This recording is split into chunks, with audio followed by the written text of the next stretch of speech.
Teleproyecto, Arquitectura en Televisión.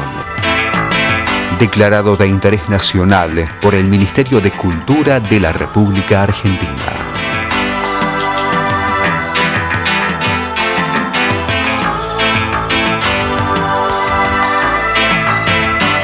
Dirección General, Francisco Fasano.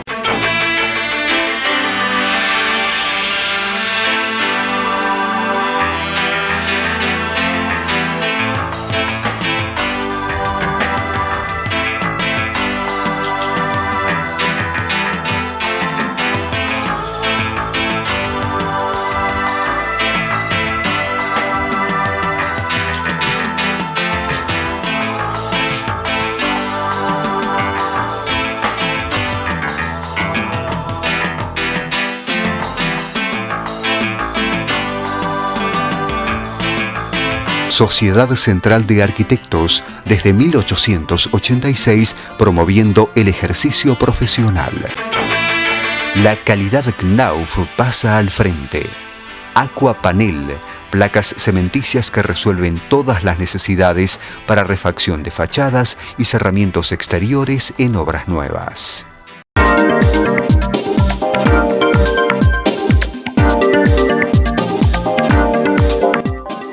Universidad de Morón, Facultad de Arquitectura, Diseño, Arte y Urbanismo. Occhipinti, la excelencia en placares y vestidores, respaldada por un sistema de fabricación totalmente computarizado, garantiza calidad, tiempos y menores costos para grandes emprendimientos. Occhipinti, tecnología en placares. Hola, bienvenidos a un nuevo programa de colección de Teleproyecto, sinónimo de arquitectura en televisión e internet. Esta aventura de comunicación que nació allá por el año 1991 y continúa junto a ustedes en forma ininterrumpida semana a semana, poniendo en sus pantallas la actualidad del ejercicio profesional en diversas partes del mundo. Hoy entrevistaremos al arquitecto Felipe Uribe de Bedú en su estudio enclavado en el corazón del bosque en lo alto de las colinas. Una especie de monasterio creativo, un profesional que dio el puntapié inicial para la gran transformación de Medellín. Yo estudié en la Bolivariana, en la Pontificia Bolivariana, en Medellín. Cursé los 5 años en el 81 hasta el 85. Me gradué en el 86, me gradué en el 87, 88.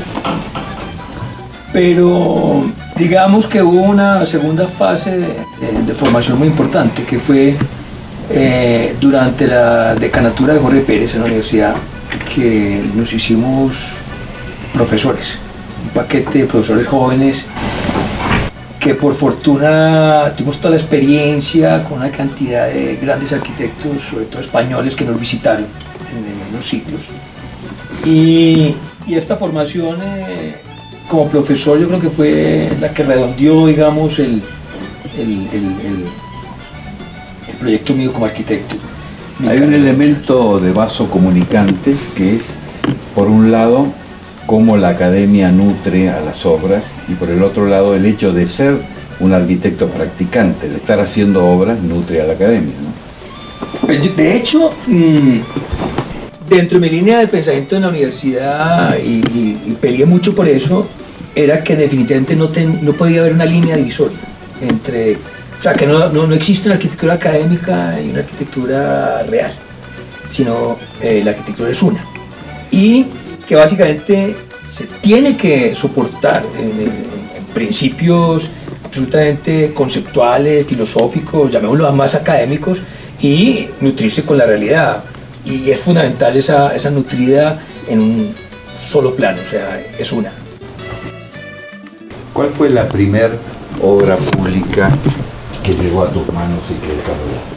Pues digamos que la primera obra significativa, que es, digámoslo, privado-pública, fue el crematorio de Campos de Paz. ¿Por qué pública? Porque finalmente, si bien el cementerio es una propiedad de la curia, se cierra, es uno de los espacios fundamentales de Medellín. O sea, acaba siendo un parque público, es un jardín cementerio, y esta noción de este primera vez un encargo además muy complejo porque tenía que ver con un crematorio y un cenizario. Y cuando te digo la importancia para mí para el rito, esa primera fase fue muy dura. O sea, nosotros tuvimos que ir, eso fue con Héctor Mejía y Mauricio Gaviria, dos grandes colegas, que éramos equipo en la academia. Dos personas de mayor generación que la mía, pero para como reiterar esa idea de la academia y lo práctico, nosotros estábamos haciendo en la universidad un trabajo de crematorios urbanos cuando sale el proyecto, y eso era un concurso, lo hicimos como si fuera en la academia, o sea, como con todas las pretensiones que teníamos en la academia, y cuando hacíamos la investigación tuvimos que visitar crematorios, y eso era ver cómo se cremaba la gente, ir a un entierro, ir a un velorio, ver todo este mundo de dolor que tiene que ver con ese proceso del rito de la muerte, y sobre todo que es el que queda vivo. O sea, que uno tiene que pensar qué necesitamos hacer para ayudarle al vivo que asuma, digamos, esta pérdida. Y ese fue el primer proyecto importante. De hecho, es un proyecto que hoy lo veo con mucho cariño, porque creo que es un muy buen proyecto, en el sentido de la noción de que es atemporal, poco que se pensó así desde el principio. Ya es del 98, y yo creo que sigue con la misma dignidad desde que se planteó.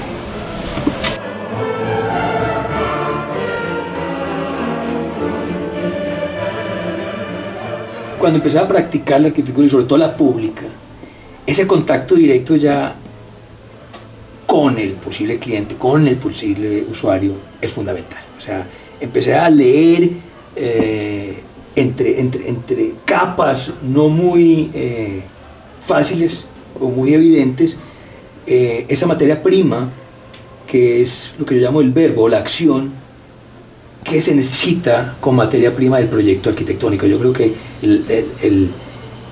el dejar de pensar la arquitectura de lo sustantivo es fundamental para mí. O sea, entender el rito o esa función humana de conexión o interacción es clave.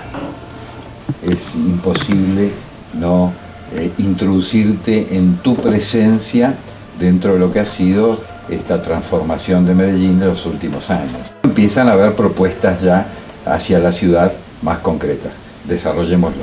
Bueno, muy inmediato, digamos, a este proyecto de Campos de Paz, que tenía todos los argumentos muy urbanos, porque había un recorrido, unas plazas públicas, unas plazas elevadas, había una relación con la iglesia existente, con todo el rito.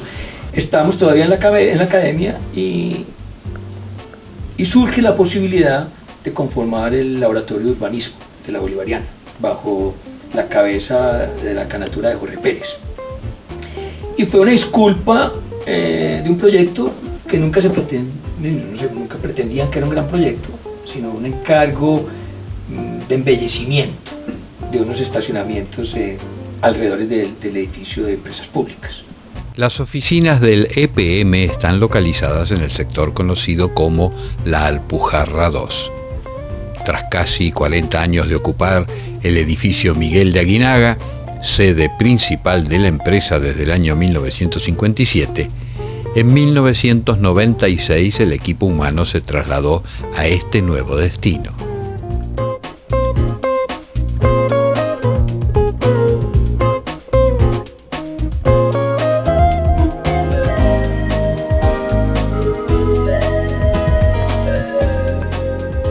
Así como el anterior fue un símbolo del antiguo Medellín, las nuevas instalaciones de la empresa de servicios públicos, por su estructura, su arquitectura y su concepción de inteligente, se han convertido en el gran símbolo de la transformación de la ciudad.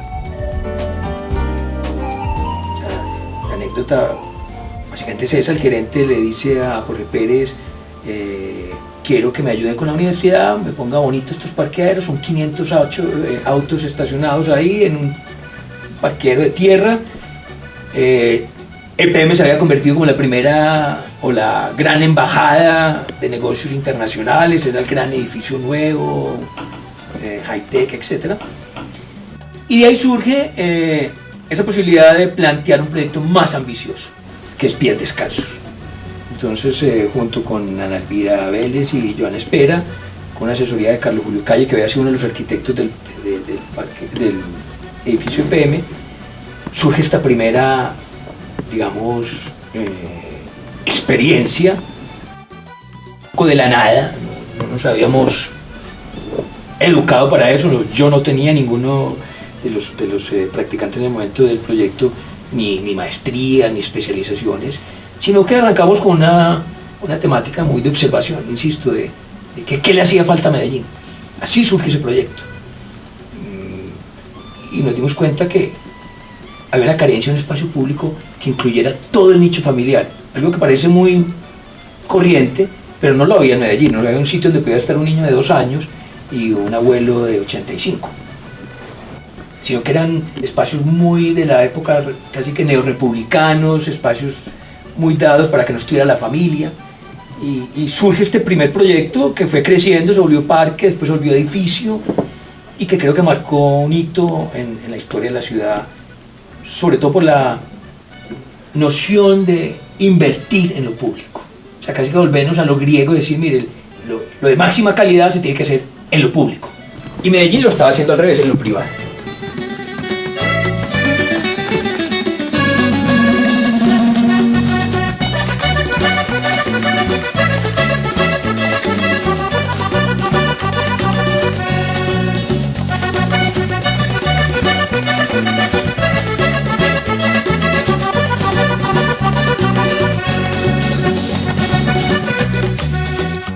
De hecho, en Pies Descalzos está triturado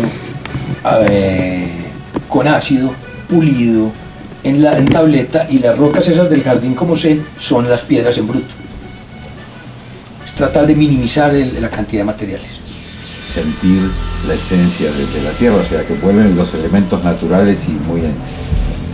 En Pies Descalzos hicimos una transferencia mental muy sencilla. Para la mayoría de la gente del campo o pudiente de la ciudad, un guadual o una quebrada o una zona de agua o un jardín especial son elementos naturales a su vida. ¿Qué estaba pasando en las ciudades nuestras? ¿O qué está pasando en la mayoría de las ciudades urbanas?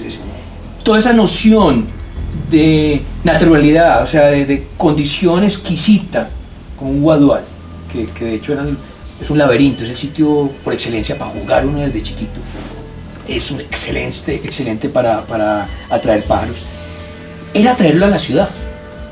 Era decir un poco, mire, esta condición que hay que salir de la ciudad, o que lo tienen solo en la vida rural, o solo élite que puede estar viajando a sus fincas, a sus quintas, ¿por qué no traerlo a la mitad de la ciudad? Y por eso todo lo del agua, por eso se deprime uno de los espejos de agua, para que cuando te sientes en la grada de abajo, el ruido, y vos no ves la ciudad. Entonces, es recrear sencillamente ese murmullo de estar uno sentado en la quebrada, en la cascada. El guadual es lo mismo, el remojarse los pies es lo mismo. Ese espacio luego va impulsando a continuar con otras piezas arquitectónicas que van completando todo el área, ¿no? Cuando uno tiene poca experiencia, diría yo que uno es muy ambicioso y lo motiva a uno las ganas. Entonces, pensábamos que el proyecto no podía quedar ahí y se hizo como un plan integral de la zona. O sea, paralelo al encargo, se nos ocurrió a los del equipo que teníamos que dejar algo, o sea, como tocar el entorno inmediato. Habían unas antiguas bodegas de los cafeteros, en desuso ya. O sea, que uno sabía que eso tenía que transformar. Está el Palacio de Exposiciones, está el Teatro Metropolitano.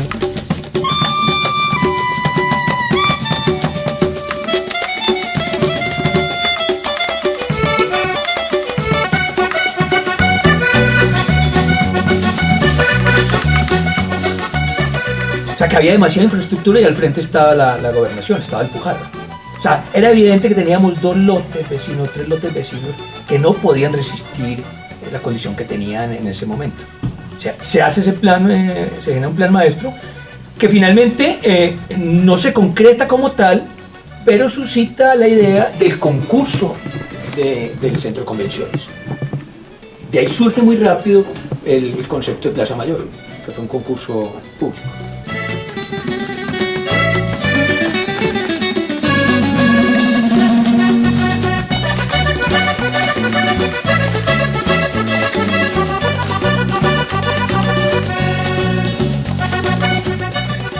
De hecho, ese proyecto es de Daniel Bonilla, Giancarlo Massanti, fueron muy inteligentes porque yo concursé también. Y hay veces, yo creo que porque conocía tanto el lugar, mi proyecto se alejaba de la misma arquitectura que ya habíamos hecho. Era un proyecto, llamámoslo pivote, por todas unas líneas, digamos, de flujos de peatones. Yo hice una pieza muy contundente, que siempre me ha gustado, pero los colegas con una inteligencia absoluta, y yo creo que la manera como se hace también una buena ciudad, bajaron, digamos, la guardia, no querían reinventarse nada, tomaron un ejemplo, un proyecto que estaba funcionando perfectamente y lo llevaron a tal punto que su materialidad, pues la misma piedra, los mismos materiales, la planta, la geometría de planta, a veces hay muchos elementos y lograron eso. O sea, y creo que fue muy inteligente el jurado al decir, mire, hay un paso absolutamente natural de algo que está funcionando que se crezca. Como cuando uno visita una buena ciudad, Santiago de Compostela por decir algo, que uno ve que parece el mismo arquitecto ha hecho todo, o sea, el mismo material, y eso me parece absolutamente muy noble y muy inteligente de ese proyecto, o sea, tanto para los arquitectos como para los jurados en realidad, y creo que fue un éxito como tal el proyecto.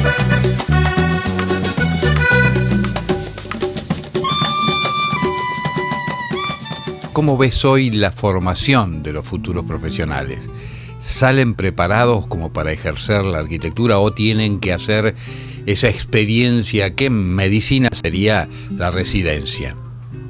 Mira, yo creo que yo la verdad ya hace un par de años no estoy de planta en la academia, o sea, me he limitado más a unos cursos específicos de maestría, de hecho en Argentina me han invitado un poco.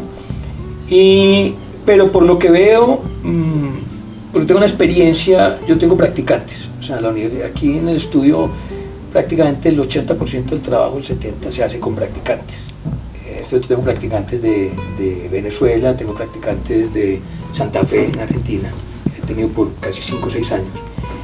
Y veo que sigue siendo un elemento indispensable, esta noción antes de entrar al terreno ya profesional, pasar por un estudio y sobre todo un estudio en donde ellos puedan entender que no hay esa diferencia, insisto, entre lo académico y lo profesional. O sea, este estudio es como si estuviera haciendo un trabajo cualquiera en la universidad, se hacen 1000 maquetas, se hacen 1000 bosquejos, se hacen dibujos por computador, se hacen esquemas a mano, se investiga, se busca información, o sea, como se haría un proyecto realmente en la universidad, o como se hace un proyecto realmente en la vida concreta.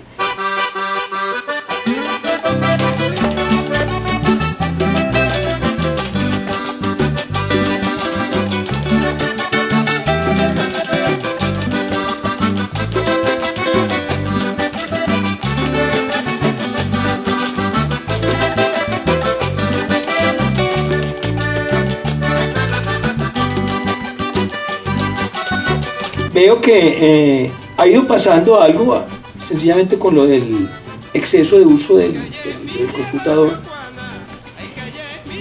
Hay veces hay mucha distancia consciente de lo que la persona está dibujando.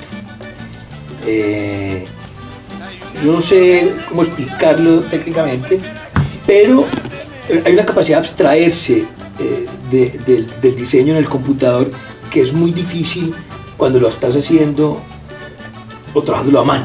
No es que se necesite trabajar a mano, y obvio, es una herramienta absoluta, pero hay mucha capacidad de desinformarse mientras trabajan creyendo que saben. O sea, hay un bache curioso.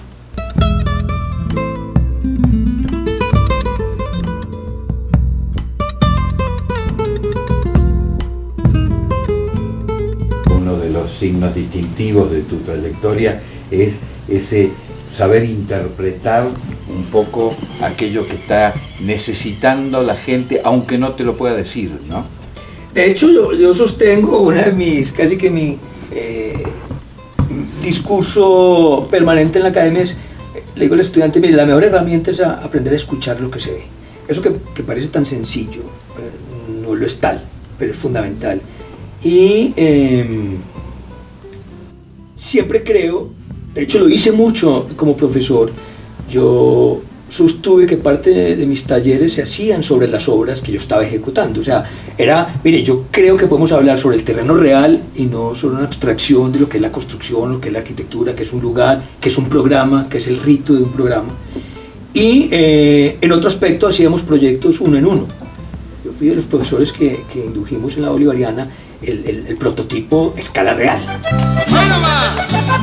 ¡Que lo gocen en Santa Fe de Argentina!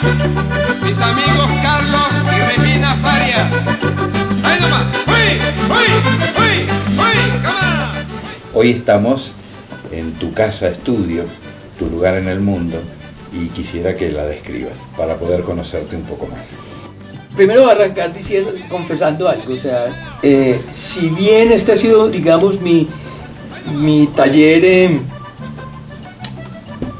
yo diría que casi que el 70% del tiempo de mi práctica. Yo estuve viviendo en Buenos Aires 2 años, tuve un microtaller involucrado con la vivienda, estuve en Medellín y tuve 3 oficinas distintas en Medellín, y estuve 2 años en Bogotá, y tuve otra oficina absolutamente deliciosa.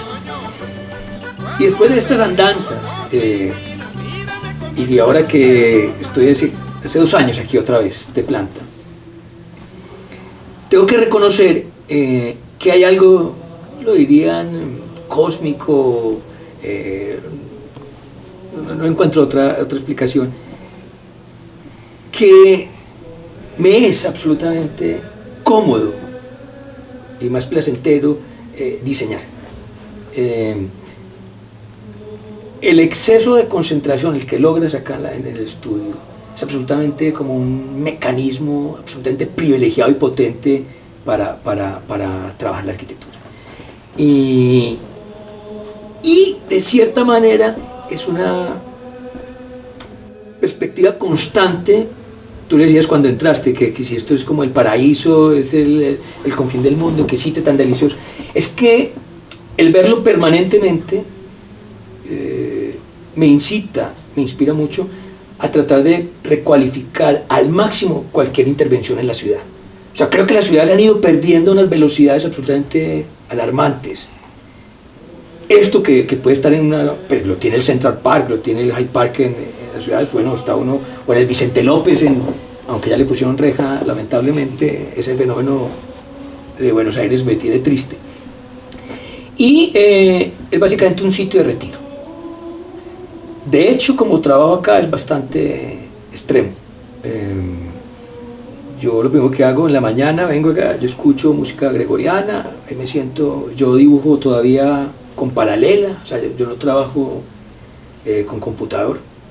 El sistema es de dibujo, se raya, se esquema, se escanea, van dibujando, redibujan, me pasan. El equipo de trabajo no escucha música. Si se necesita hablar, se tiene que hablar es un poco de lo que estamos haciendo. Y casi que te diría que es un retiro, voy a estar en un monasterio. O sea, creo que el silencio es tal vez de los lujos contemporáneos, bueno, históricos, más sofisticados que hay. Y es algo que, si bien la ciudad se ha preocupado mucho de verdes, de parques, no se ha preocupado seriamente del ruido. Y este lugar es eso, es silencio. Creo que para mí, indudablemente, el silencio es indispensable a la hora de trabajar. O sea, no soy capaz de trabajar con aparatos sonando, todo el mundo hablando, con equipos de sonidos, con una ciudad, con un tren encima. O sea, la verdad, me habitué a esto. Mi casa está aquí a 200 metros, es metida en el bosque, Y considero que el silencio y la creación y el arte son dos elementos que trabajan de la mano.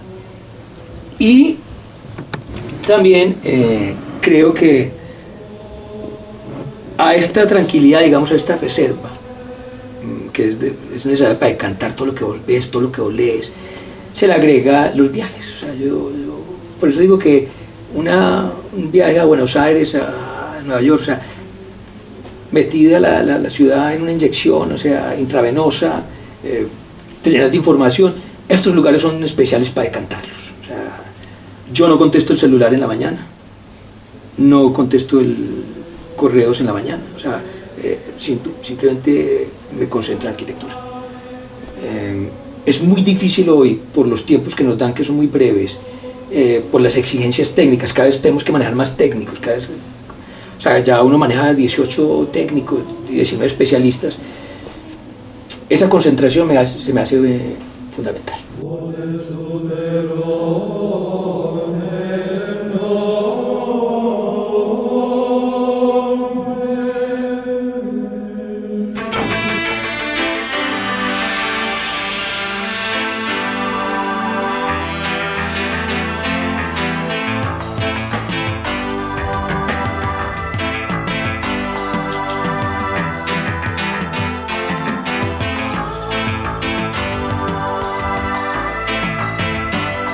Y de esta forma vamos llegando al final del presente programa de colección de Teleproyecto, sinónimo de arquitectura en televisión e internet. Esta aventura de comunicación que comenzó allá por el año 1991 y que semana a semana ininterrumpidamente se da cita a sus pantallas para compartir la actualidad del ejercicio profesional en diversas partes del mundo. Esperamos que haya sido del agrado de todos ustedes. Por nuestra parte, nos vamos despidiendo hasta dentro de 7 días, siempre a esta misma hora, por esta misma señal, o hasta cualquier momento en alguna de las herramientas digitales que ponemos a su disposición. Nuestro sitio web, todos los programas subidos a YouTube y a Vimeo e interactuados con las plataformas de Facebook y Twitter. Será entonces hasta cualquier momento.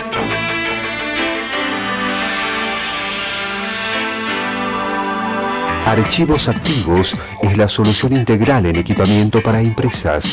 Muebles, panelería, sillas y sillones, todos con la mejor terminación del mercado. Archivos Activos, muebles de trabajo. ¿Sabías que en la ciudad ya estamos separando nuestros residuos? En algunos barrios estamos dando los primeros pasos para un tratamiento verde de la basura. Y de a poco se van a sumar todos los barrios. Súmate vos también. Buenos Aires Ciudad. En todo estás vos.